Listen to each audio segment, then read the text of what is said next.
अभी वर्तमान परिवेश में राजनीति को जोड़ के देखा गया है सनातन धर्म से, और सनातन धर्म का उपहास उड़ाया जाता है, खास करके जहां संविधान बनता है संसद भवनों में। ऐसा मैंने देखा, आपने देखा, लोगों ने देखा।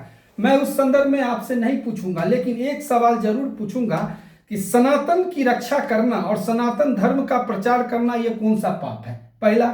और दूसरा, अगर योगी जी इसके लिए खुल के बोलते हैं, उसके अलावा बड़े साधु संत जो कथावाचक है, मैं नाम नहीं लूंगा, आप समझ गए होंगे इशारा से, अगर वो कहते हैं कि हिंदुस्तान में ये होना चाहिए, ये हिंदुओं का देश है, हिंदू राष्ट्र होना चाहिए, तो इसमें गलत है या सही है ये भी समझने की जरूरत है। आप भी एक साधु है, संत है, व्यास हैं, कथावाचक है, तो आपको लगता है कि सनातन धर्म का प्रचार करना, हिंदुत्व सनातन की प्रचार करना अगर गलत है तो फिर सही क्या है?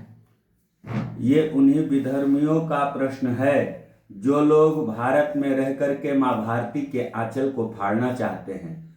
जब मजहब के आधार पर, पंथ के आधार पर देश का बंटवारा हो चुका है, तो आज फिर वो पुनः देश का विभाजन करना चाहते हैं। इसीलिए आज ऐसे प्रश्न खड़े होते हैं। हम राम की आराधना नहीं करेंगे तो किसकी आराधना करेंगे? हम भगवान श्री कृष्ण को नहीं पूजेंगे तो हम किसको पूजेंगे? आज हम अपने अन्य देवी देवताओं की पूजा नहीं करेंगे तो क्या हम बाबर की पूजा करेंगे? क्या हम हुमायूं की पूजा करेंगे? ये हमारे आदर्श नहीं, ये तो देश के लुटेरे हैं। देश की माताओं बहनों के अस्मिता के साथ इन्होंने खिलवाड़ किया है। तो अब सनातन का युग है, हिंदू और सनातन सब एक हैं। अब ये बंटने वाले नहीं हैं, और एक हो करके विधर्मियों को मुंह तोड़ उनका जवाब देंगे। ईंट का जवाब पत्थर से दिया जाएगा।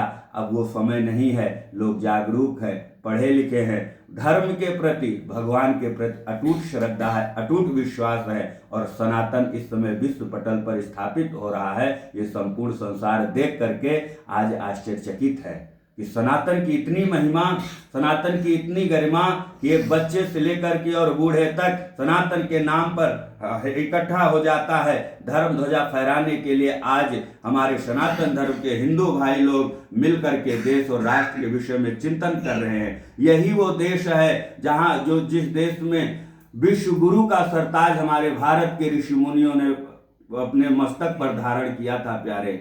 आज वो विश्व गुरु की कल्पना हम फिर से कर रहे हैं। यहाँ पर हमारे देश के ऋषि और मुनियों के चरणों में बैठ करके विदेशी लोग आकर के धर्म की शिक्षा लिया करते थे, नीति की शिक्षा लिया करते थे, नियम की शिक्षा लिया करते थे। आज हमारा धर्म इतना पतन अभी नहीं हुआ है कि हम किसी को शिक्षा ना दे सके। हमारा धर्म मजबूत है, हम मजबूत हैं, मजबूत रहेंगे, किसी के डर से डरने वाले नहीं हैं। मैं फिर कह रहा हूं, जो ईंट दिखाएगा उसे पत्थर दिखा करके जवाब दिया जाएगा, और सनातन विरोधियों को कभी स्वीकार नहीं किया जाएगा। जो सनातन के विरोध में बात करेगा उसके फन को कुचलने का काम हमारी सरकार करेगी। जो सरकार करेगी उसके सनातन धर्मी संत महात्मा उसके साथ में हैं, और जो भगवान श्री राम का नहीं वो किसी काम का नहीं। ये घोषणा हमेशा रहेगी और रहेगी। यही हमारी शुभकामना। चलिए, आपने सुदर्शन से समय दिया, धन्यवाद।